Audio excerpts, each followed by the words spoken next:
আসসালামু আলাইকুম, শুভরাত্রি সবাইকে।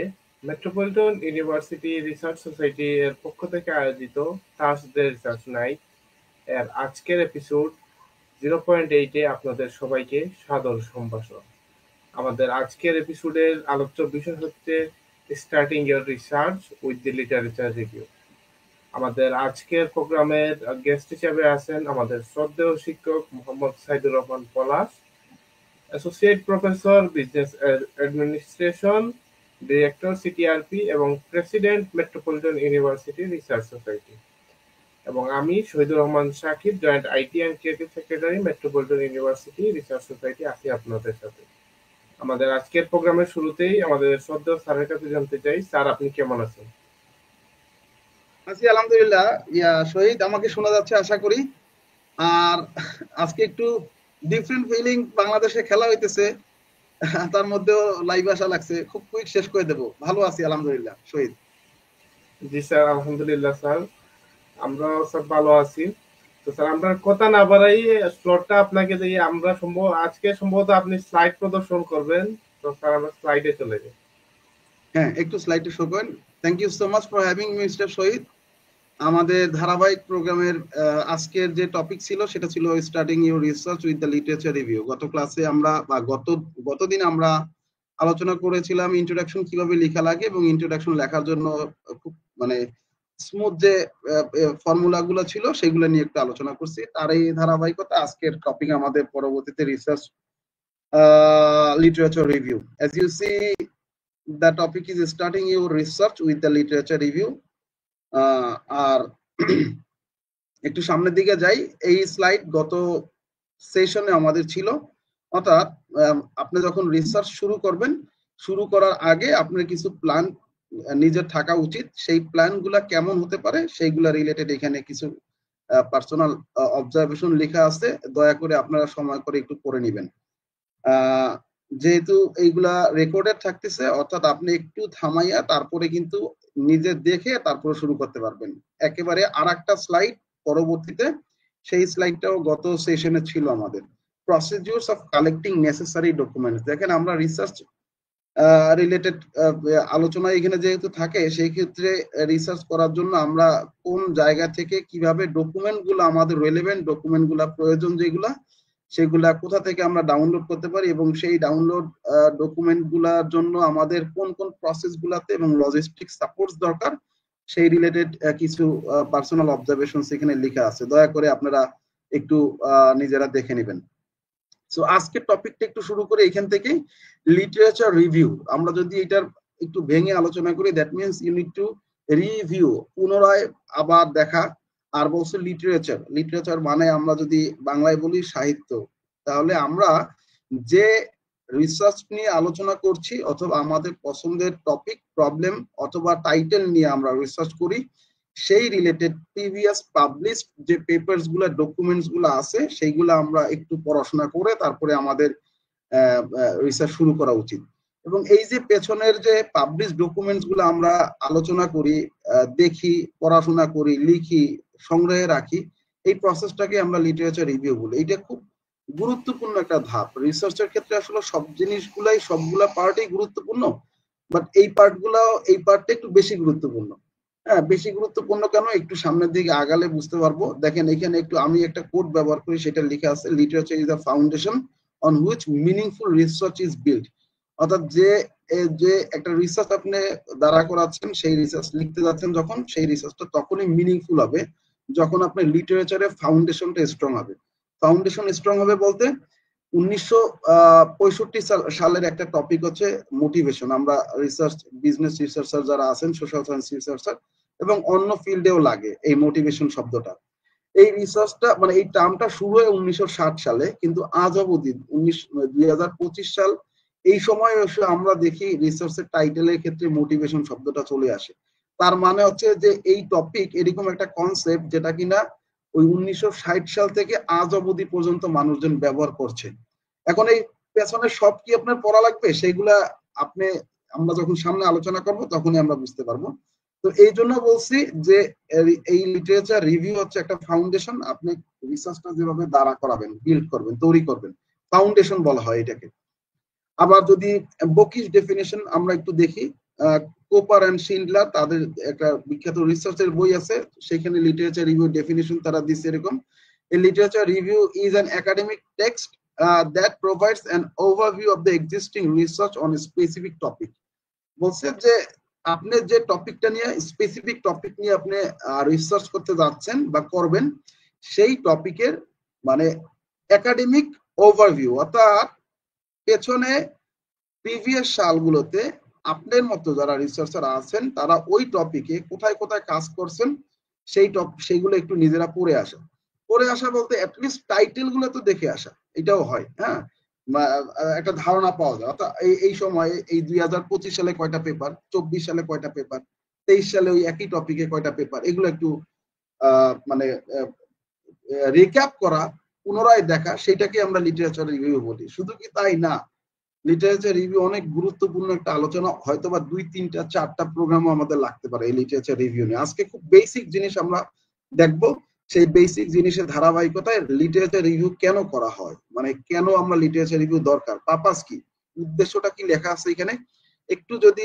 আলোচনা করে নেই। সিচুয়েটস বলছে যে ইন এক্সিস্টিং নলেজ, অর্থাৎ আমি যে রিসার্চ পেপারটা বা টাইটেলটা নিয়ে আলোচনা করতেছি সেই টাইটেলটার অবস্থান বর্তমানে কোথায় আছে, অর্থাৎ জব স্যাটিসফ্যাকশন অথবা মোটিভেশন অথবা এন্টারপ্রেনিউরশিপ নিয়ে আমি কাজ করছি, এই এন্টারপ্রেনিউরশিপ রিসার্চ নিয়ে এখন পর্যন্ত রিসার্চ কি ধরনের হইতেছে, এক্সিস্টিং নলেজটা কেমন আছে, সেটা নিয়ে আলোচনা আপনি যদি জানতে চান তাহলে লিটারেচার রিভিউ আপনাকে সাপোর্ট করবে। আরো গুরুত্বপূর্ণ কিছু বিষয় লেখা আছে, একটু দেখে নেবেন আপনারা, দেখলেই বুঝতে পারবেন। দেখেন লেখা আছে identifies gap and justifies your research problem, কোথায় কোথায় গ্যাপ আছে, আর বলছে রিসার্চ প্রবলেম সম্পর্কে আপনাকে জাস্টিফাই দিবে এখানে, অর্থাৎ পেছনের রিসার্চ পেপার গুলো আপনাকে বলে দিবে যে আপনার এই রিসার্চটা কেন করা দরকার, justification of doing your research. Then prevention of duplication, যদি একটা কাজ আগে হয়ে থাকে এখন যদি আবার সিমিলার কাজ করি, that is called recycled work or duplication. এই ডুপ্লিকেশন যেন এড়ানো যায় সেই জন্য আপনি প্রিভিয়াস লিটারেচার আপনি দেখেন। একটা জিনিস কি, এন্টারপ্রেনিউরদের প্রবলেম, এই টপিক নিয়ে কিন্তু আপনি যদি আরেকটা কাজ আপনি করেন সেটা ডুপ্লিকেশন, কিন্তু এন্টারপ্রেনিউরদের বাংলাদেশের প্রবলেম, ইন্ডিয়ার প্রবলেম, এই দুইটা কিন্তু আলাদা টপিক। হ্যাঁ, আবার যদি মনে করেন ইন্দোনেশিয়ার প্রবলেম, আলাদা টপিক। হ্যাঁ, এখন কোথায় কোনটা ব্যবহার হয়েছে, কিভাবে এটা ডুপ্লিকেশন এড়ানো যায় সেইগুলো সহায়তা করবে। দেন বলা হয়েছে helps to build a theoretical and conceptual framework. It's not an easy task to make you understand about the theoretical and conceptual framework right now, because of এটা জানার জন্য আমাদের আরো অনেক বিষয়ে জানা লাগবে। এই একটু সামনের দিকে যাই, এবং যেহেতু বললাম 3 থেকে 4টা সেশন হইতে পারে এই লিটারেচার রিভিউ, সামনের দিনগুলোতে আমরা আলোচনা করব। তবে একটু ধারণা করে নেই যে লিটারেচার রিভিউ আমাদেরকে থিওরিটিক্যাল এন্ড কনসেপচুয়াল ফ্রেমওয়ার্ক মানে খুঁজে পেতে সহায়তা করে, খুবই গুরুত্বপূর্ণ দুইটা ইস্যু।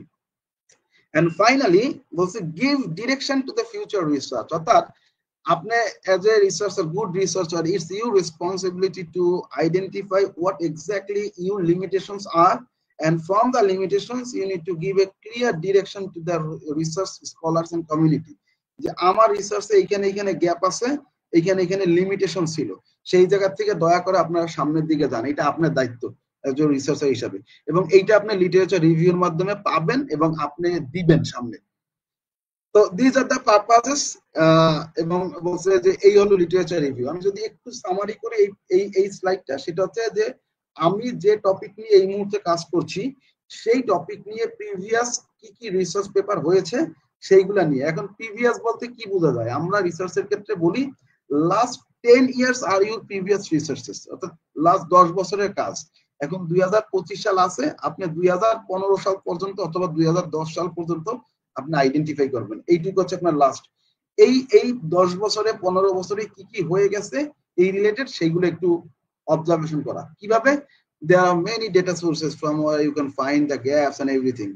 আর পারপাসটা আমরা বললাম কোথায় আমরা দাঁড়ায় আছি, গ্যাপ বের করার জন্য, রিসার্চ প্রবলেম বের করার জন্য, তারপরে ডিরেকশন দেওয়ার জন্য। This are the purposes for doing literature review. Maximum রিসার্চের ক্ষেত্রে এই লিটারেচার রিভিউ এই পার্ট সচরাচর আমরা দেখে থাকি এবং লেখা উচিত। ধারাবাহিকতার সামনের দিকে যদি যাই তাহলে লিটারেচার রিভিউ টাস্ক, আজকে খুব বেসিক জিনিস আলোচনা করব, আর পরবর্তীতে একটু কমপ্লেক্সিটির মধ্যে হয়তো বা যাবো আমরা রিসার্চের লিটারেচার রিভিউ পার্ট। আপনি যখন লিটারেচার রিভিউ পার্ট লিখবেন, আবার অনেক সময় এরকম আমরা দেখি যে পুরো রিসার্চ পেপারটাই based on literature review from the very beginning of your writing introduction part, সেইখান থেকে শুরু করে কনক্লুশন পার্ট পর্যন্ত প্রচুর রেফারেন্সেস সাইটেশনস আপনি পাবেন, সব মানে লিটারেচার রিভিউ বেসড হতে পারে। সো খুবই গুরুত্বপূর্ণ কাজ। বললাম তো 3 ধরনের অ্যাপ্রোচের ক্ষেত্রে লাগবে। এবং এইখানে লিখছে দেখেন একটা কোটেশন দেওয়া আছে, বোট এন্ড বাইলের, a researcher cannot perform a significant research without first understanding the literature in this field. আপনি যতক্ষণ পর্যন্ত আপনি যে টপিক নিয়ে কাজ করতেছেন সেই টপিক নিয়ে যতক্ষণ পর্যন্ত না আপনি লিটারেচার পড়া শেষ করবেন, ততক্ষণ পর্যন্ত আপনি সিগনিফিকেন্ট রিসার্চ আপনি কন্ট্রিবিউট করতে পারবেন না। দেখা গেল যে আপনি যে টপিকটা নিয়ে কাজ করতেছেন সেই টপিক নিয়ে আজ থেকে 7 বছর 8 বছর 10 বছর আগে কাজ হয়ে গেছে, এখন যদি আপনি আবার করেন ডুপ্লিকেশন অফ ইউর রিসার্চ। সুতরাং এই লিটারেচার রিভিউ লেখার আগে আপনার এই যে 7টা ইম্পর্টেন্ট টাস্ক করা লাগবে। এটা আমার বড় ভাইয়ের কাছ থেকে আমি স্লাইডটা নিয়েছি, দেখেন লেখা আছে selecting research questions, selecting your sources, choosing research search terms, running your search. অনেকে বলতে পারেন যে এইভাবে শুরু করতেছি, এইখান থেকে শুরু করতেছি। হ্যাঁ, আমরা সামনের দিকে আরো ডেপথ আলোচনা করবো, বাট কিভাবে এই রিসার্চ মানে লিটারেচার রিভিউ সার্চ করে এবং মানে একজন নতুন রিসার্চার থেকে শুরু করে ইন্টারমিডিয়েট পর্যন্ত তারা কিভাবে লিটারেচার রিভিউটা মানে নিজের সংরক্ষণে রাখতে পারে এবং নিজের রিসার্চের অনুকূলে আনতে পারে, সেই জন্য এই কাজগুলা। একটু আমরা সময় নিয়ে 30 সেকেন্ড সময় নিয়ে আপনারা দেখি একটু নিজেরা। প্রথমে রিসার্চ কোয়েশ্চেন আপনি সিলেক্ট করতে হবে। আপনি লিটারেচার রিভিউ যখন পেছনে পড়বেন, কেন আপনি এই রিসার্চটা করতেছেন আপনি, আমরা ডিটেলস আলোচনা করব সামনে, 7টা স্টেপ নিয়ে আমরা আলোচনা করব। শুরু হচ্ছে রিসার্চ কোয়েশ্চেন নিয়ে, এন্ড 7 নম্বরে দেওয়া আছে স্টার্ট টু রাইট আপ, অর্থাৎ আপনি লেখা কিভাবে শুরু করবেন। তো আমরা যদি একটু ডিটেলস এর দিকে যাই, প্রথম স্টেজটা লেখা আছে আমরা যখন লিটারেচার, আবারও বলছি, আমরা যখন লিটারেচার রিভিউ পার্ট লিখবো তখন আমাদের কোন কাজগুলা করা লাগবে সেই কাজগুলো সিকোয়েন্সিয়ালি এখানে দেওয়া আছে। The first task is selecting research questions. আপনি রিসার্চ কোয়েশ্চেন সিলেক্ট করবেন। আদাব স্যার, আদাব। এন্ড দেন দেখেন এই যে ফার্স্ট টাস্ক 1 নাম্বার দেওয়া আছে সিলেক্টিং রিসার্চ কোয়েশ্চেন্স। প্রথমে আপনি যেটা করা লাগবে রিসার্চ কোয়েশ্চেন মানে আপনি কোয়েশ্চেন, স্যার আমাদের এখানে কি কোভিড এর সময় শিশু মৃত্যুর হার বেশি ছিল নাকি একটু বয়স্কদের মৃত্যুর হার বেশি ছিল? দেখেন it's your question. from the question you can start your research paper, মানে পেছনে সার্চ করবেন এরকম কোন রিসার্চ পেপার আসছে কিনা। ফার্স্ট স্টেজে যদি দেখি লেখা আছে সিলেক্টিং রিসার্চ কোয়েশ্চেন্স, এখানে একটু ডিটেইলস লেখা আছে। এইগুলা ডিটেইলস এখন কেন আসলে যখন কিনা সেশন নেওয়া হয় এত ডিটেইলস কোয়েশ্চেন বা ডিটেইল থাকে না স্লাইডগুলো, কিন্তু আমি এখানে স্লাইডগুলো ইনপুট একটু ডিটেইল রাখার কারণ আছে যে এটাতে যেহেতু লাইভ রেকর্ডেড থাকবে সেহেতু আপনারা পরবর্তীতে পড়ে নেবেন, এই জন্য আমি একটু ডিটেইলস রাখছি। আপনারা একটু পড়ে নেবেন, তারপর আমি একটু বলি। দেখেন a good literature review begins with a focused research question, একটা নির্দিষ্ট কোয়েশ্চেন দ্বারা শুরু হবে। It guides what sources to search, what keywords to use and how to evaluate the information. এবং এই রিসার্চ কোয়েশ্চেনটা বেস করবে আপনার কোথায় কোথায় আপনি সার্চ করবেন, তারপরে হোয়াট কিওয়ার্ডস টু ইউজ, কোন কোন কিওয়ার্ড ইউজ করতেছেন। এই জন্য একটা কথা বলি, কিওয়ার্ডও রিসার্চের ক্ষেত্রে খুব গুরুত্বপূর্ণ, ইন্ডেক্সিং এর ক্ষেত্রে এবং আপনার রিসার্চ পেপার সহজে ক্যাচ করার জন্য, খুঁজে বের করার জন্য। And how to evaluate the information, এবং আপনি যে ইনফরমেশন গুলা পাইছেন বা পাবেন রিসার্চ পেছনের লিটারেচার পড়ার পরে, সেইগুলা আপনি কিভাবে ইভালুয়েট করবেন, কিভাবে আপনি সংরক্ষণ রাখবেন, কম্পেয়ার করবেন, সিনথেসাইজ করবেন এবং অ্যানালাইসিস করবেন। এখানে একটা টিপস দেওয়া আছে, টিপসটা হচ্ছে avoid very broad or narrow questions. অর্থাৎ আপনি যখন রিসার্চ কোয়েশ্চেন সিলেক্ট করবেন তখন দয়া করে খুব বড় কোয়েশ্চেন সিলেক্ট করবেন না, মানে যার ডেপথ অনেক বড়। আমি যদি বলি যে আমি জীবনে সফল হতে চাই, এখন একজন ব্যক্তি সফলতা হচ্ছে 3 বেলা ভাত খেয়ে নামাজ কালাম পড়ে তার জীবন পার করা, আর আমার সফলতা দেখা গেল গাড়ি বাড়ি বা অনেক ধন দৌলত থাকবে। সফলতা মানে ডিফাইন করা যাবে না, এটার ডেপথ। এই ধরনের কোয়েশ্চেন বা এই ধরনের এইগুলোকে বলে ব্রড কোয়েশ্চেন। আবার ন্যারো কোয়েশ্চেন বলতে শুধু এরকম যে জিপিএ 5 পাইতে হলে কি কি করা লাগে। হ্যাঁ, ভেরি সিম্পল, জিপিএ 5 করতে হলে পড়াশোনা করা লাগবে, রেগুলার ক্লাস করা লাগবে, অ্যাটেন্ড থাকা লাগবে, একটু টাইম নিয়ে পড়াশোনা করা লাগবে, নোট করা লাগবে, শেষ। এটা আমরা সবাই জানি, জেনারেলাইজড। এত ন্যারো কোয়েশ্চেন দিয়ে আপনি করা যাবে না। এরপরে দেখেন লিখা আছে avoid very broad and narrow questions, example দেওয়া আছে এখানে, দয়া করে এক্সাম্পলটা একটু পড়ে রাখবেন আপনারা। সে too broad, what is leadership? Leadership কি জিনিস? লিডারশিপ কি জিনিস? 194 ধরনের পার্সোনালিটি ট্রেট আছে একজন লিডারের। 194টা ট্রেটের মধ্যে যে কোনো একটা ট্রেট থাকলে সে ভালো লিডার। তাহলে চিন্তা করে দেখেন লিডারশিপ কি, এখন 194 বার আমি বলবো যে এতগুলা কোয়ালিটি থাকলে লিডার ভালো লিডার? এটা তো টু ব্রড, অনেক ইয়া বিষয়। আবার যদি বলি আমি যে how does transformational leadership impact employee motivation in Bangladesh, বলছে ট্রান্সফরমেশনাল লিডারশিপ কিভাবে মোটিভেশন, এমপ্লয়ি মোটিভেশন। দেখেন একটা ইসের আজকে খেলা চলতেছে, শর্টও করতে হবে আবার লেন্দি হয়ে যেতেছে। একজন ক্রিকেট প্লেয়ার যদি কোন একটা ইউনিভার্সিটিতে সে গ্রাজুয়েশন করে, তাহলে মানে আমরা এরকম ফিল করি না যে ও সে একজন cricket player, first class cricket player, আবার পড়াশোনাও করতেছে। এই যে একটা মোটিভেশন, এটা একটা ছোট রিসার্চ হইতে পারে। এইটাকে বলা হচ্ছে ন্যারো কোয়েশ্চেন। তো ব্রড কোয়েশ্চেন আর ন্যারো কোয়েশ্চেনের ডেফিনেশন আপনারা আরো ইন্টারনেটে সার্চ দিলে এবং আপনি যখন লিটারেচার রিভিউ করবেন তখনই বুঝতে পারবেন যে কোনগুলা একটু ডেপথ কোয়েশ্চেন, কোনগুলা একটু বড় কোয়েশ্চেন। যেমন মনে করেন আমি যদি এন্টারপ্রেনিয়রশিপ প্রবলেম লিখি শুধু, তাহলে গোটা পৃথিবীতে এন্টারপ্রেনিয়রশিপ দিয়ে সব প্রবলেম। আর যদি বলি এন্টারপ্রেনিয়রশিপ প্রবলেম ইন বাংলাদেশ, তাহলে বাংলাদেশে যারা এন্টারপ্রেনিয়র আছে তাদের প্রবলেমগুলো। This is the difference between broad question and narrow question. তো আমরা একটা কোয়েশ্চেন সিলেক্ট করে ফেললাম আমরা অলরেডি। দেখেন আমাদের 1 নাম্বার কাজ শেষ হয়েছে, সিলেক্টিং রিসার্চ কোয়েশ্চেন। তারপরে 2 নাম্বার কাজ কি আমাদের? Selecting your sources. এখন আপনি সোর্স সিলেক্ট করবেন। দেখেন আপনি কোথা থেকে পেপারগুলো ডাউনলোড করবেন, এটা খুব ডিস্টার্বিং একটা বিষয়। ডিস্টার্বিং বিষয় যদি আপনি গ্রে লিটারেচার বের করেন, অর্থাৎ আপনি যদি মানে যে যে আর্টিকেল গুলা বা যে পাবলিশার গুলা খুব একটা কন্টিনিউয়াস পাবলিশ করে না, সকল প্রিডিটরি বলতে পারেন আপনি, হ্যাঁ, যেগুলা একটু মানে সলিসিটেড প্রপোজাল পাঠায় যে আমার এখানে ইম্প্যাক্ট ফ্যাক্টর অত, তুমি এখানে টাকা দিলে পাবলিশ করতে পারবে, এই ধরনের সোর্স গুলাতে যে পেপার গুলা হয়, সেই পেপার গুলা একটু আপনাকে ভুল খাতে ডিরেক্ট করতে পারে। পেপার লিখছে, দ্যাটস গুড, ডেফিনেটলি কন্ট্রিবিউশন করছে, বাট আপনার দেখা গেল যে ওরা যে টাইটেল নিয়ে শুরু করছে সেই টাইটেল শেষ পর্যন্ত রিলেভেন্ট থাকে না, ওই টাইটেলের রেজাল্ট বের করতে পারবে না, এরকম হয়ে যায়।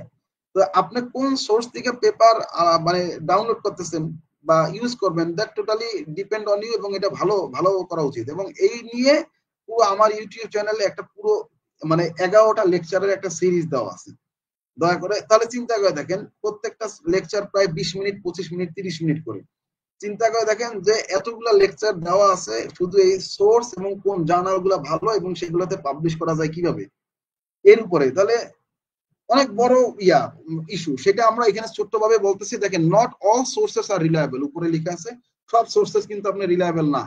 বলছে choose paper from peer review journal, academic book, conference paper, official reports, avoid blogs, opinion pieces and বলছে নন একাডেমিক ওয়েবসাইট, বলছে এগুলো অ্যাভয়েড করার জন্য। আর নিচে এক্সাম্পল দিচ্ছে রিলায়েবল কোনগুলা, নট রিলায়েবল কোনগুলা, এগুলো উপরগুলো আপনার একটু মানে নিজেরা রিড আউট করে নেবেন। আর যদি কোনো জায়গায় প্রবলেম থাকে হয়তো বা কমেন্টে লিখে দিলে আমি দেখা গেল যতটুকু বুঝবো ততটুকু একটু রিপ্লাই দিয়ে দেবো।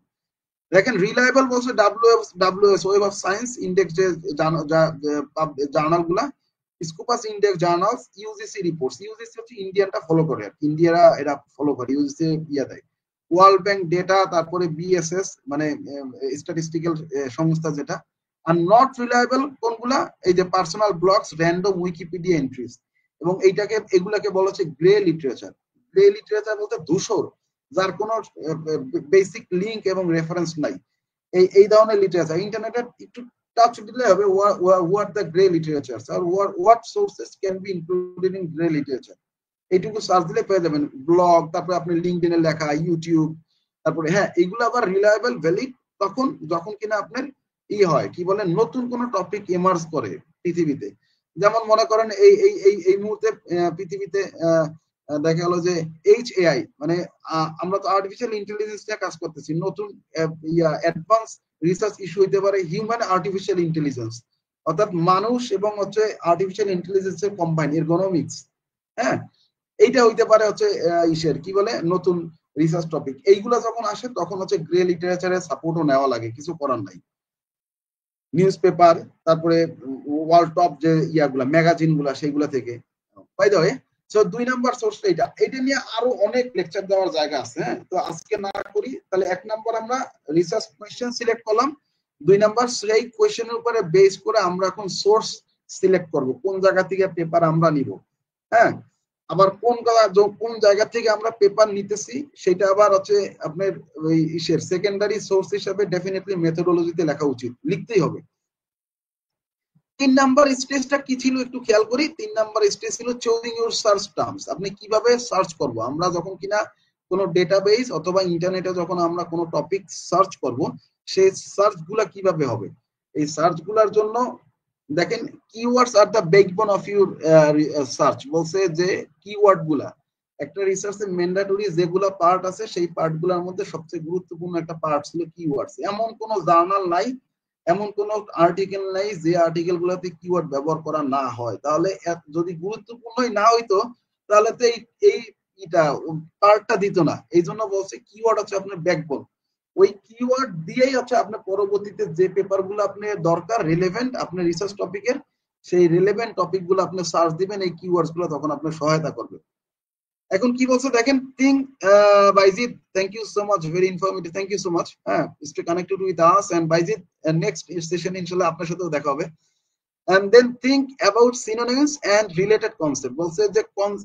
বলছে যে দেখা গেল যে আপনি লিখছেন এন্টারপ্রেনিয়রশিপ আর আমি লিখছি হচ্ছে কি বলে সেলফ বিজনেসম্যান, সেলফ বিজনেস। অথবা মনে করেন আপনি লিখছেন হচ্ছে কাস্টমার, আমি লিখছি ক্লায়েন্ট। ব্যাংক কাস্টমার, আপনি লিখছেন ব্যাংক কাস্টমার, আমি লিখছি ব্যাংক ক্লায়েন্ট। এই মানে হচ্ছে ক্লায়েন্ট এবং কাস্টমার এখানে সিনোনিমাস। মাঝে মাঝে এই সিনোনিমাস দিয়ে আপনার সার্চ করা লাগবে। এবং এই যে সার্চ করবেন, সার্চ করার সময় আপনার এটা হচ্ছে use Boolean operators. Boolean operators কি জিনিস এটা একটু আরো আলোচনার বিষয় আছে। এটা এখন আলোচনা করব না, কারণ কি লিটারেচার রিভিউর অনেকগুলো টাইপস আছে। সেই টাইপস নিয়ে যখন সামনের দিনগুলোতে আলোচনা করব তখন এই বুলিয়ান অপারেটরস লাগবে সিস্টেমেটিক লিটারেচার রিভিউ যখন করব।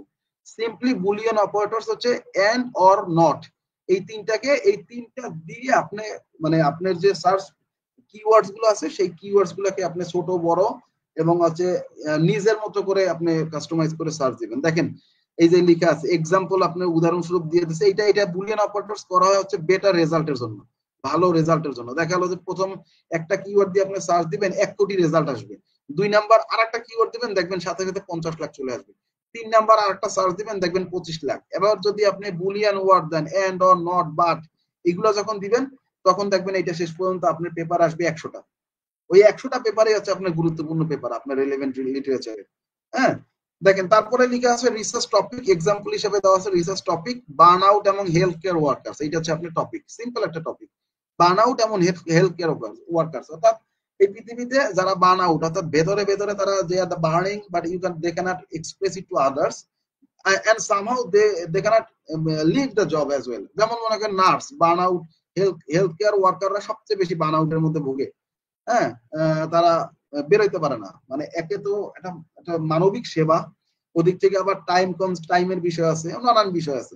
এখন এইটা রিলেটেড যদি কোনো একটা রিসার্চ পেপার আমরা করতে যাই, মানে এটাই তো আমাদের টাইটেল, এইটার উপরে আমরা কোন কোন কিওয়ার্ড দিয়ে সার্চ দিব, burn out, job stress, occupational exhaustion, healthcare workers, nurses, doctors, these might be the keywords for your research paper, these might be the, এইটাই হবে। এছাড়া তো মানে যারা বার্ন আউট রিসার্চ করবেন একটু খুঁজে নেবেন। এবং আপনি যে ফিল্ডে, আপনি যদি সিএসসি হন, যদি এনএলপি ধরেন, মনে করেন আপনি একটা রিসার্চ পেপার করতেছেন এই যে কি বলে changing trend or emerging concept of NLP in the South Asian countries of Bangladesh, এই সাউথ এশিয়ান রিজিয়ন। তো সেখানে এনএলপির ওইখানে কিন্তু machine learning, deep learning, Python, তারপরে বাংলাদেশ, ইন্ডিয়া, এগুলো কিন্তু আপনি কিওয়ার্ড হইতেই পারে। হ্যাঁ, তারপরে সি প্লাস, এগুলো হইতেই পারে। এরকম আপনার দিস আর দ্য কিওয়ার্ডস, সবচেয়ে হুইচ মানে words will be used most for your writing the article. And then search string, এইটাই সবচেয়ে গুরুত্বপূর্ণ। এবং এইটাও একই বিষয়ে বুলিয়ান অপারেটরের মতো আজকে আলোচনা করা যাবে না, কারণ কি এটা নিয়ে ওই যে সিস্টেমেটিক লিটারেচার রিভিউ আমরা প্রায় 9, 10, 11 ধরনের টাইপ, মোটামুটি বেসিক একেবারে 6 ধরনের মিনিমাম করা লাগে। এই 6 ধরনের লিটারেচার রিভিউ করার জন্য এই সার্চ স্ট্রিংটা দরকার হবে প্রত্যেকটার জন্য।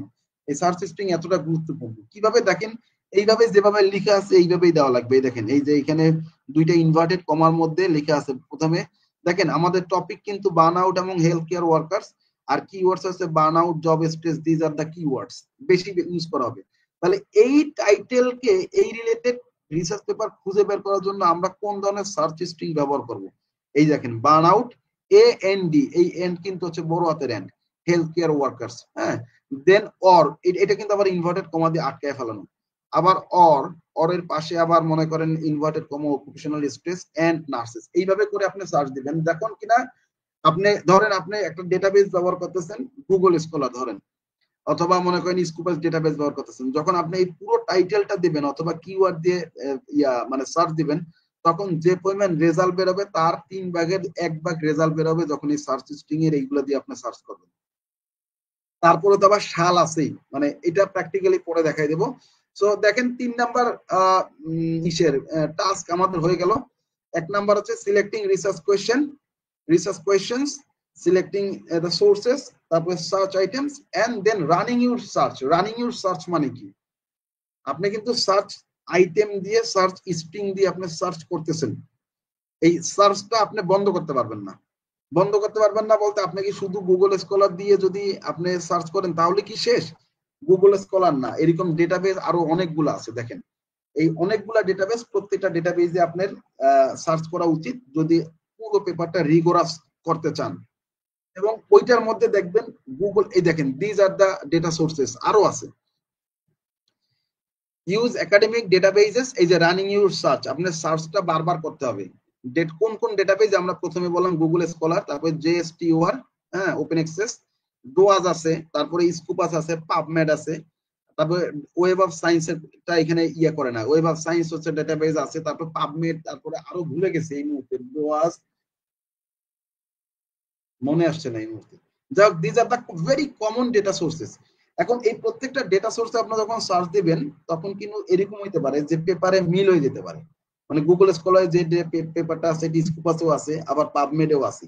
তাহলে অল দ্য গুগল মানে স্কুপাস ইন্ডেক্সড এবং web of science listed index database Google স্কলারে থাকতে পারে, কিন্তু গুগল স্কলারের সব পেপার আবার ওয়েব অফ সায়েন্সে থাকবে এরকম না। মানে ওয়েব অফ সায়েন্স এবং স্কুপাস একটু ভারী ইন্ডেক্সিং, টপ পেপার গুলা সেখানে থাকে। পাবমেড বেসিক্যালি মেডিকেল এবং পাবলিক হেলথের জন্য ব্যবহার করা হয়। তো এই আর কি, এগুলা নিয়ে পরবর্তীতে আরো আলোচনা করবে। এবং তারপর আমি বলছি আমার হচ্ছে যে ইউটিউব লিঙ্কটা ইয়াটা আছে, চ্যানেলটা আছে, সেটার মধ্যে এগুলো নিয়ে ডিটেল আলোচনা করা আছে। এবং বলছে apply filters by year, subject and type, বলছে যে আপনি এগুলা ফিল্টার করতে পারবেন, আপনি ইয়ার অনুযায়ী ফিল্টার করতে পারবেন। অর্থাৎ আপনি যদি লিখেন যে শুধু 2022 সালের পেপার নেবেন, আপনি শুধু 2022 সালের পেপার পাবেন। আপনি যদি বলেন 2010 সাল থেকে 2025 সাল পর্যন্ত পেপার নেবেন, 2025 সাল পর্যন্ত পেপার নিতে পারবেন। ওইখানে ইয়া করা আছে, কি বলে, অপশন থাকবে। এই অপশনগুলো আমরা প্রায় বিভিন্ন জায়গায় দেখি, যেমন হচ্ছে ইউনিভার্সিটি র্যাঙ্কিং করার ক্ষেত্রে, তারপরে ভালো ইউনিভার্সিটি চয়েস করার ক্ষেত্রে, AACSB অ্যাক্রিডিটেশনের ক্ষেত্রে, ঠিক সেরকম রিসার্চের ক্ষেত্রে এরকম আপনি এই সাবজেক্ট ওয়াইজ, তারপরে আপনার রিসার্চ স্কোপ অনুযায়ী, তারপরে আপনার ফিল্ড অনুযায়ী, তারপরে টপ জার্নাল অনুযায়ী, তারপরে টপ পাবলিশার অনুযায়ী সবগুলা ক্যাটাগরি করতে পারবেন। প্রফেসর, এর মধ্যে কি সম্ভব দেখানো? এটা আমরা সামনের দিনগুলোতে যখন কিনা ওই যে বললাম না, এগুলো these are the basic and fundamentals that you should know. What are the tasks you might encounter while doing a literature review part for your research paper? So we are discussing the tasks only, nothing else. And while we'll be starting the discussion on the different types of literature review, at that time we will be discussing মানে কোন জায়গা থেকে কিভাবে এগুলো search করে বের করে নিয়ে আসা লাগে, তখন আমরা এটা দেখবো। আচ্ছা, keep track what you download, আপনি যে জিনিসগুলো ডাউনলোড করতেছেন, যে কয়টা সোর্স থেকে ডাউনলোড করবেন, সবগুলো সোর্স থেকে ডাউনলোডেড ডকুমেন্ট আপনার রাখা লাগবে। এইটা একেবারে ফান্ডামেন্টাল কাজ, এই জায়গায় আমরা বিশাল ভুল করি, আমরা রাখি না। হ্যাঁ, অবশ্যই CSV ফাইল আপনি রাখা লাগবে, CSV অথবা PDF, যে ফাইল যেভাবে যে রাখা লাগবে, যে এইটা হচ্ছে আমার ফার্স্ট সার্চ, এই ডেট থেকে এই ডেট পর্যন্ত, হ্যাঁ, এই সাল ছিল, এই মানে এই ডেটা সোর্স ছিল। আপনি বিশ্বাস করবেন না, আপনারা বিশ্বাস করবেন না, একদিন মানে আজকে সার্চ করলেন একই বুলিয়ান অপারেটর দিয়ে, আজকে যদি 200 পেপার পান, আপনি কালকে একই অপারেটর, বুলিয়ান অপারেটর দিয়ে একইভাবে সার্চ দিবেন, কালকে আপনার 220টা পাবেন মিনিমাম। এর মধ্যে একদিনের মধ্যে 20টা পাবলিশ পেপার হয়ে যেতে পারে, আরো বেশি হইতে পারে। সো আপনার যারাই এই সার্চ করবেন তারা এই ডকুমেন্ট গুলো রেখে দিবেন, এবং এই ডকুমেন্ট গুলো পরবর্তীতে এই যে রিসার্চ পেপার ভালো জার্নাল গুলাতে যখন সাবমিট করবেন, তখন তারা সাপ্লিমেন্টারি ফাইল চায়, তখন এই সাপ্লিমেন্টারি ফাইল হিসাবে আপনার এই জিনিসগুলো দেওয়া লাগবে 100% শিওর। হ্যাঁ, আপনার প্রিজমা চেকলিস্ট, তারপরে আপনার ওই যে ইসের কি বলে একটা মেথোডোলজি লেখার জন্য 6 স্টেপস 6 স্টেপস এগুলো সব দেওয়া লাগবে। সো এই ডাউনলোড করে এই ফাইলগুলো রাখবেন। উদাহরণস্বরূপ দেখা গেছে যে if you research is about remote work, যদি আপনার রিসার্চ পেপারটা রিমোট ওয়ার্ক রিলেটেড হয়, তাহলে ফিল্টার রিসার্চ রেজাল্ট হবে 2020 থেকে 2024 সাল পর্যন্ত to get the post Covid research paper. দেখেন বলছে যে যদি আপনার রিসার্চ পেপার যদি রিমোট ওয়ার্ক হয়, রিমোট ওয়ার্ক আমরা কবে থেকে পাইছি? কোভিড-19 হওয়ার পর থেকে আমরা রিমোট ওয়ার্ক শব্দটা খুব মানে কমন আমাদের দেশে, সারা পৃথিবীতে। তার মানে হচ্ছে আমি রিমোট ওয়ার্ক মানে হচ্ছে 2020 সাল থেকে 2024 সাল পর্যন্ত পেপার সার্চ দেব, এবং এই যে 2020 থেকে 24 সাল পর্যন্ত সার্চ, এইটাই আমি ডিফারেন্ট ডেটাবেজে দেবো। একবার গুগল স্কলারে, একবার রিসার্চ পেজে, স্কুপ আছে, একবার পাবমেডে, একবার জিএসটিআর-এ, যেভাবে দেয়, এবং প্রত্যেকটা ফাইলে আমি রেকর্ড রাখবো। সো এইটা ছিল 4 নাম্বার স্টেপস। আমি জানি আজকে সবাই খেলা দেখতেছে, আমি জানি। সিলেক্টিং, এই যে দেখেন আর 3টা ধাপ আছে আমাদের। Selecting research questions, selecting sources, choosing search terms. আমরা রিসার্চ পেপার মানে কন্টিনিউয়াস সার্চ দিতেছি।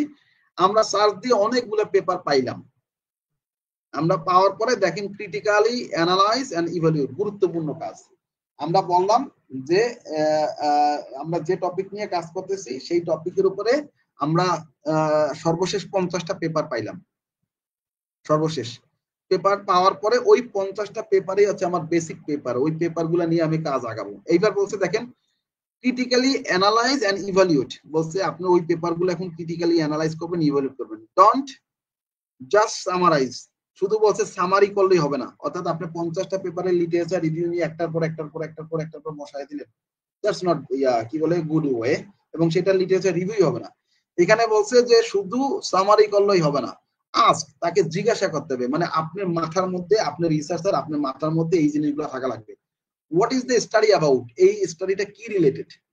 বলছে হোয়াট মেথডস ওয়ার ইউজড, বলছে মেথড, কোন মেথডটা বের করা হয়েছে। আবার বলছে what are the strength and weakness, এই পেপারের স্ট্রেংথ এন্ড উইকনেস কোনগুলো। আর বলছে how relevant to my research questions, এই যে পেপারটা আমি ডাউনলোড করলাম এটা কতটুকু আমার রিসার্চ পেপারের সাথে রিলেভেন্ট কোয়েশ্চেনটা। এক্সাম্পল হিসেবে যদি দেখি তাহলেই বুঝতে পারবেন। স্টাডি, আমরা যে স্টাডিটা করতেছি যে সিএসআর ইন বাংলাদেশি ব্যাংকস, বলছে বাংলাদেশি ব্যাংক যেগুলো আছে সেই ব্যাংকগুলোর সিএসআর। আর ক্রিটিক বলছে গুড স্যাম্পল সাইজ, 20টা ব্যাংক যদি আপনি নেন তাহলে good sample size, but ignores rural banks, বলছে যে কিন্তু সেখানে রুরাল ব্যাংকগুলো ইগনোর করেন, তাহলে রেজাল্টটা লিমিটেড হয়ে যাবে। Very simple.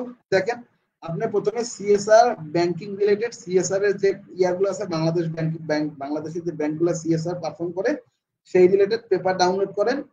অ্যাটলিস্ট সেখানে 20টা পেপার ডাউনলোড করবেন, 20টা পেপার রাখবেন আপনি।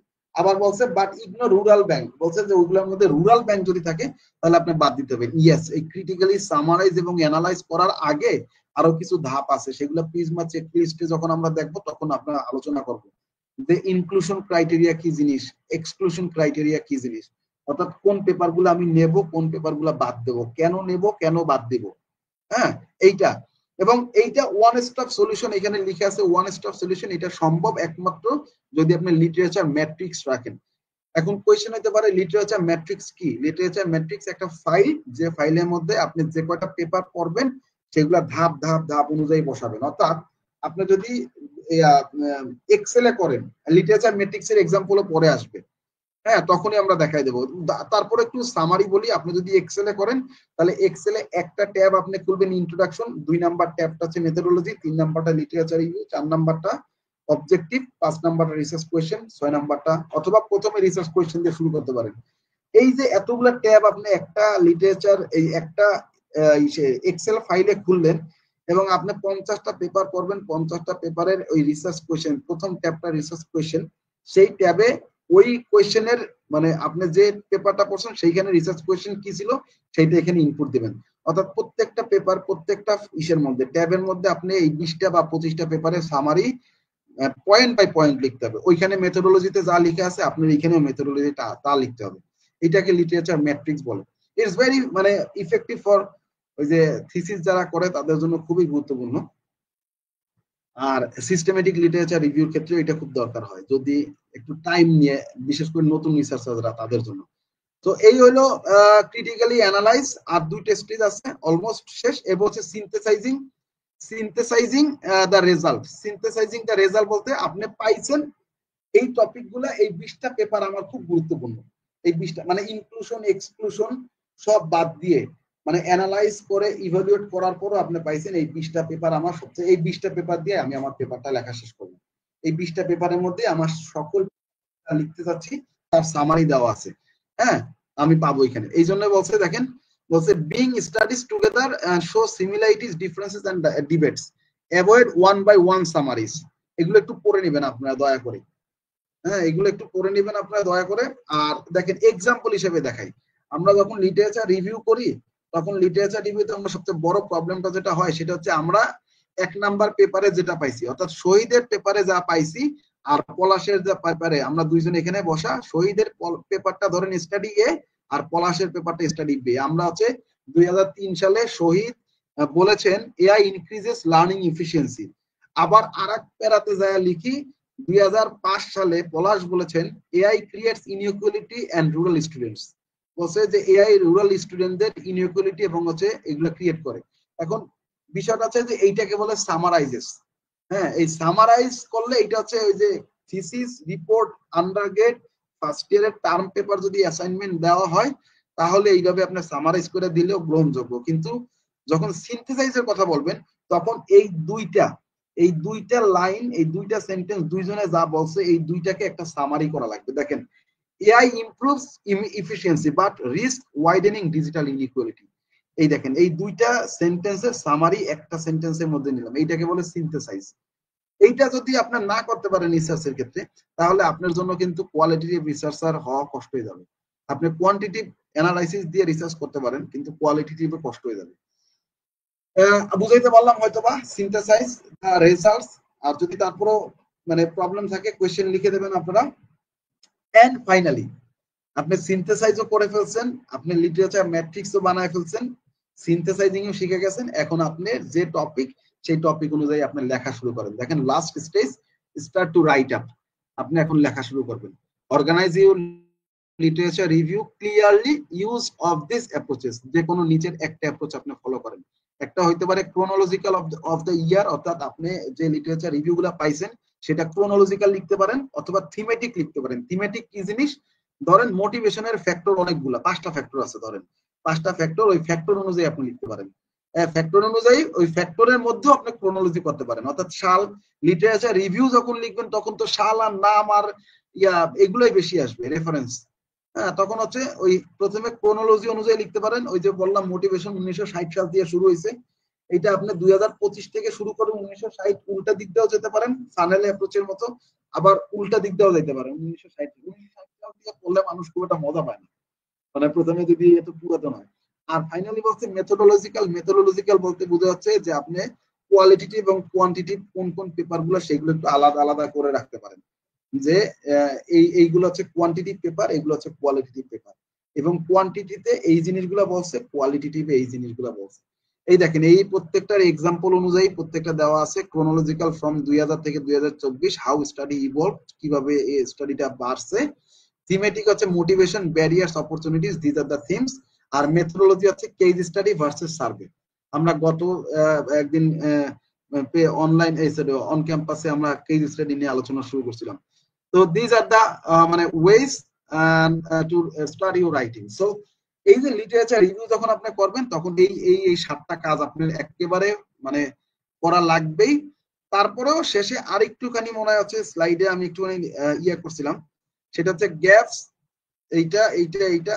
এইটা a good literature review must, এইটা একটু আলোচনা করে নেই তাহলে আপনি হয়তো অলমোস্ট শেষের পথে। তারপরে আরো কিছু জিনিস থেকে থাকে, এটা আমি নেক্সট সেশনে হয়তো আলোচনা করব। So this might be the last topic for today.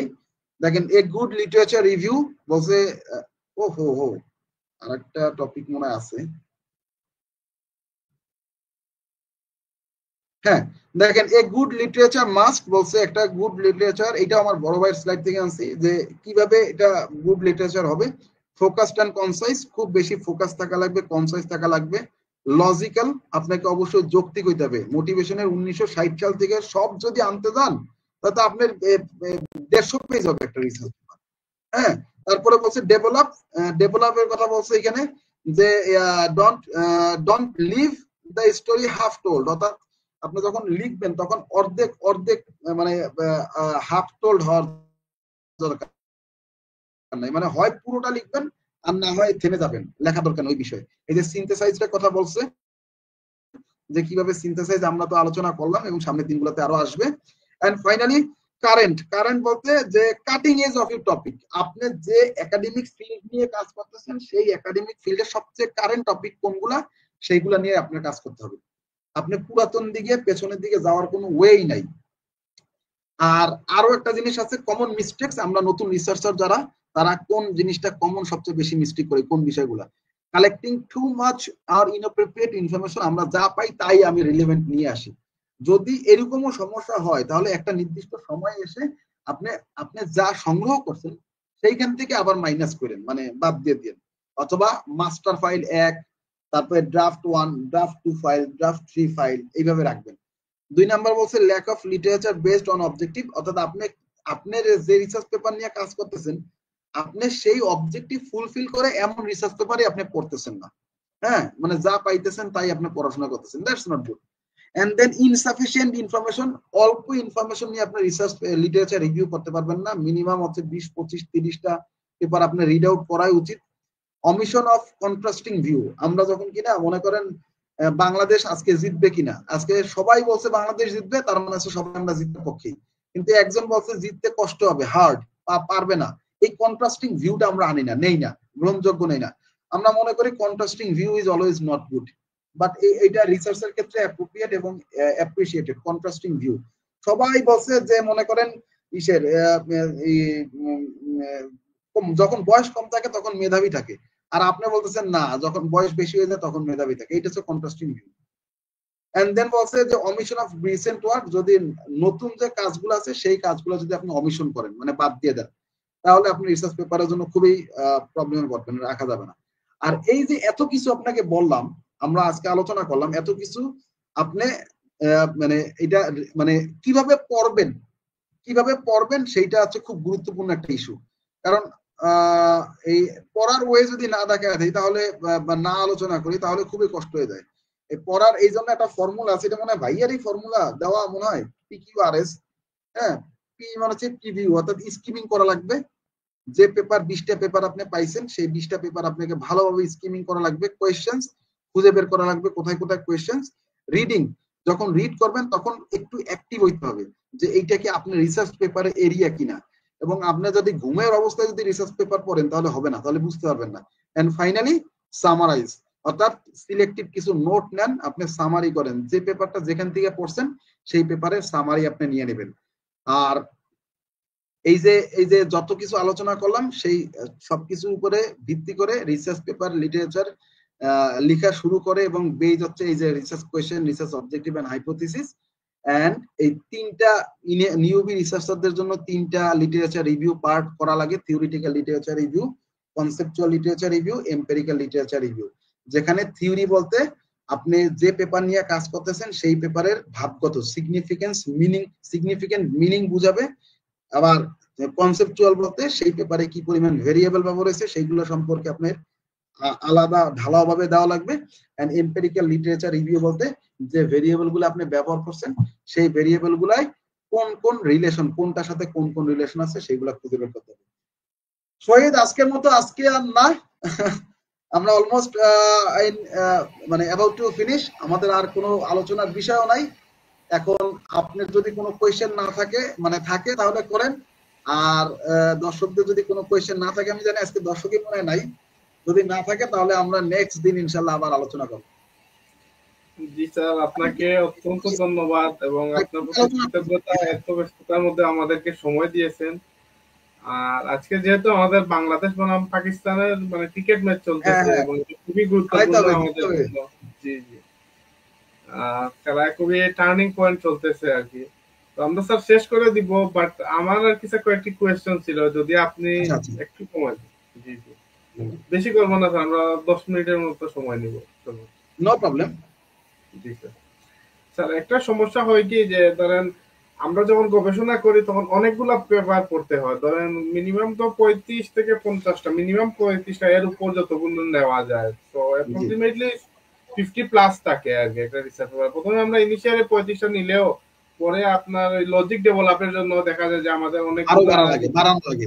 আনা লাগে, এক্সট্রা আনা নিতে হয়। তো এই ক্ষেত্রে স্যার এতগুলা ডাটা আমরা কিভাবে মানে ফরমেশন করব?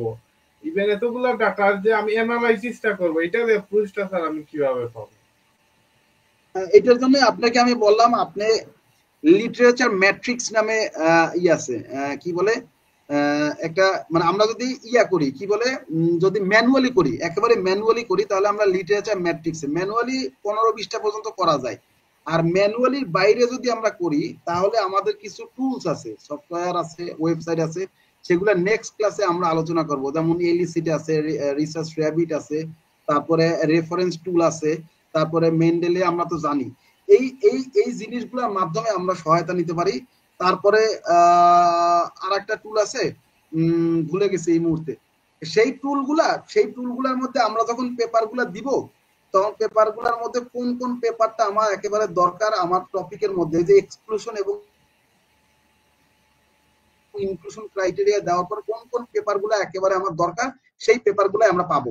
পাওয়ার পরে যেটা করা লাগবে, তখন আপনার লিটারেচার ম্যাট্রিক্সে, ওই যে বললাম লিটারেচার ম্যাট্রিক্সে কোয়েশ্চেন, অর্থাৎ প্রথম আমরা যদি একটা এক্সেল শিট ব্যবহার করি, ম্যাট্রিক্স বানাই, তাহলে প্রথম যে ট্যাবটা থাকবে সেই ট্যাবের মধ্যে আমরা শুধু রিসার্চ কোয়েশ্চেন গুলো নিব।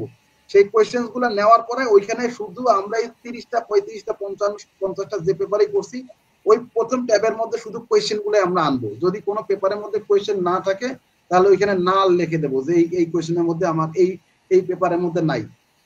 এখন আবার ওই ট্যাব যখন আমার শেষ হবে, তখন আমরা আবার হচ্ছে রিসার্চ অবজেক্টিভের জন্য আলাদা একটা ট্যাব থাকবে। অর্থাৎ আমরা ওই আমাদের রিসার্চের জন্য যে ট্যাব মানে পয়েন্ট গুলা ম্যান্ডেটরি, সেই পয়েন্ট অনুযায়ী আমাদের ওই এক্সেলের মধ্যে একটার পর একটা ট্যাব আমি বানাবো। বুঝতে পারছেন শহীদ? ট্যাব বানানোর পরে ওইখানে সিরিয়াল বাই পেপারে আমরা ইনপুট দিব। এরপরে আমরা যদি এরপরেও আমরা আগাইতে যাই, তারপরে আবার এনভিভিতে আমরা আপলোড দিয়ে তারপর সেইখান থেকে আমরা থিম বানাতে পারি।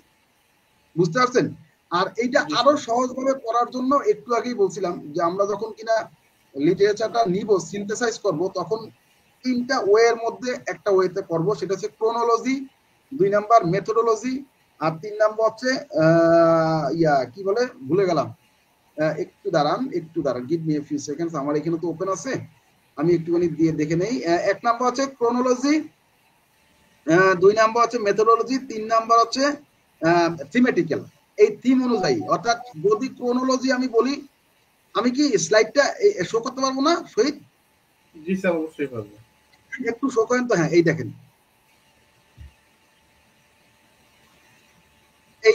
এই স্লাইডটা, এইটা দেখেন। আমরা এই অনুযায়ী ক্রোনোলজি, অর্থাৎ আপনি 30টা পেপার ডাউনলোড করছেন, 30টা পেপার অ্যারেঞ্জ করবেন হচ্ছে ইয়ার অনুযায়ী সামারি নিয়ে আসবেন। ইয়ার অনুযায়ী যদি থিমেটিক করেন, তাহলে আপনি যে টপিক রিলেটেড কাজ করতেছেন সেই টপিকের কোন কোন থিম এবং কোন কোন সাব থিম হইতে পারে, সেই সাব থিম গুলো আলাদা করে কোন কোন পেপার গুলো কোন থিমের মধ্যে আসছে সেটাকে ক্যাটাগরাইজ করবেন আপনি। এবং বিশ্বাস করবেন না, এটা ফোল্ডারও আপনি যেখানে সার্চ সেভ করবেন, সেই ফোল্ডারের ওইখানে এরকম আলাদা আলাদা ফাইল লাগে, মানে ফাইল নামে সেভ করা লাগে। এন্ড ফাইনালি হচ্ছে মেথোডোলজিক্যাল, অর্থাৎ কোন পেপারটা আমার থিম, কোন পেপারটা হচ্ছে আমার সিস্টেমেটিক লিটারেচার রিভিউ, কোনটা আমার কেস স্টাডি, কোনটা আমার, এইভাবে আলাদা আলাদা ফাইল করে তখন হচ্ছে আপনি এই ইনফরমেশন গুলো একসাথে অ্যাকুমুলেট করা লাগবে এবং সিনথেসাইজ করা লাগবে।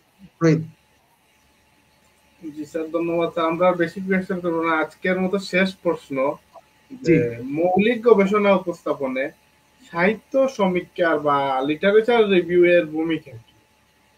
লিটারেচার রিভিউ ভূমিকা তো আপনার রিসার্চ কোয়েশ্চেন, একেবারে শুরু থেকে research question, research objectives, research hypothesis, research gap, problem statement, কোন কোন ভেরিয়েবল আপনার দরকার, কোন কোন থিওরি আপনার এই রিসার্চের সাথে জড়িত, সবকিছুর ক্ষেত্রে আপনার লিটারেচার রিভিউ দরকার। সবকিছুর ক্ষেত্রে আপনার লিটারেচার রিভিউ ছাড়া কিছুই করতে পারবেন না। হ্যাঁ, তাহলে স্যার এত গুরুত্বপূর্ণ এটা? হ্যাঁ, এত গুরুত্বপূর্ণ যদি আপনি গুরুত্ব অনুযায়ী করেন। অর্থাৎ আপনি এই আমাদের দেশে এখন কাজ করতেছেন, এখানে খুব একটা গুরুত্ব হয় না, বাইরে যখন যাবেন তখন দেখবেন আপনার পড়ায় সরকার। বুঝতে পারছেন? পড়ানোর পরে তারপরে গ্যাপ, তারপরে কোয়েশ্চেন বের করে আপনি যখন একেবারে ক্লিয়ার বলতে পারবেন। কেন এমপিআর এর পেপারটা আপনি গ্যাপ বের করছেন না? জি স্যার। আগে তো ওই পেপারগুলো পড়ে তারপরে আপনি গ্যাপ বের করছেন। ওই ঠিক ওই কাজটার জন্য হচ্ছে আপনার লিটারেচার রিভিউ মাস্ট, ম্যান্ডেটরি। জি স্যার, বুঝতে পারছি স্যার। আমরা আমাদের লাইভটা বেশিক্ষণ মানে করতেছি না। আমাদের আজকের লাইভের টপিক ছিল starting year research with the literature review. আমাদের টাস্কডে রিসার্চ নাইট 0.1 এপিসোড 0.8 এ শহীদ, আমাদের আমি আজকে একটুখানি মাঝখানে আপনাকে স্টপ করাই। This is the beginning of writing research মানে লিটারেচার। এটা আসলে অনেকগুলা পার্ট হওয়ার সম্ভাবনা আছে। মানে এটা দেখা গেল যে লিটারেচার রিভিউ টাইপসে যদি যান তাহলে narrative literature review, rapid literature review, systematic, scoping review, synthesize literature review, meta analytical review, তারপর কনসেপচুয়াল লিটারেচার রিভিউ, তারপর হাইব্রিড রিভিউ। কত লিটারেচার রিভিউ টাইপ যে আছে, ইউ ক্যান ইভেন ইমাজিন। তো এটা কন্টিনিউয়াস হইতে পারে। নেক্সট এপিসোড গুলাতে ইনশাআল্লাহ আমরা সেশন গুলাতে পার্ট বাই পার্ট আমরা আলোচনা করবো এক একটা। হ্যাঁ, জি জি স্যার, ইনশাআল্লাহ স্যার। আর আমরা মেট্রোপলিটন ইউনিভার্সিটি রিসার্চ সোসাইটি এর পক্ষ থেকে আমাদের শ্রদ্ধেয় শিক্ষক মোহাম্মদ সাইদুর রহমান পলাশ স্যারকে আন্তরিক ধন্যবাদ এবং কৃতজ্ঞতা জানাই এত ব্যস্ততার মধ্যেও আমাদেরকে স্যারের সময় দেওয়ার জন্য। ইনশাআল্লাহ আমরা আগামী প্রোগ্রামে আরো বিস্তারিত সম্পর্কে জানবো লিটারেচার রিভিউ নিয়ে। আমাদের আজকের program Thursday research night 0.1 episode 0.8 এখানেই আমরা সমাপ্তি করছি। তারই আগ পর্যন্ত সবাই ভালো থাকবেন, সুস্থ থাকবেন। ইনশাআল্লাহ আগামী সপ্তাহে আবারও দেখা হবে অন্য কোনো টপিক নিয়ে মেট্রোপলিটন ইউনিভার্সিটি রিসার্চ সোসাইটি এর ইউটিউবে। ধন্যবাদ সবাইকে। আসসালামু আলাইকুম। আসসালামু আলাইকুম। জাযাকাল্লাহ।